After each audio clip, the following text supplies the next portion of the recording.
Para sahabat ATEN, di bursa second kali ini kami akan menjual Samsung Galaxy S21 Plus yang 5G.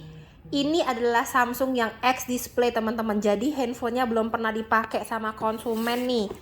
Ini RAM-nya seperti yang teman-teman udah lihat nih, RAM 8 per 128 GB. Nampakan handphonenya teman-teman warna ungu, masih sangat mulus ya. Layar bagian atasnya ini masih plastik, belakang masih plastik.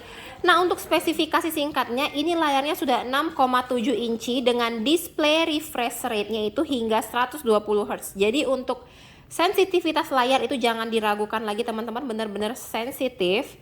Triple kamera belakang yang bisa ngezoom sampai dengan 30 kali dengan 64 megapiksel telephoto kamera dan 12 megapiksel ultra wide angle dan wide angle kamera, tentunya with flash, baterai 4800 mAh dengan support fast charging.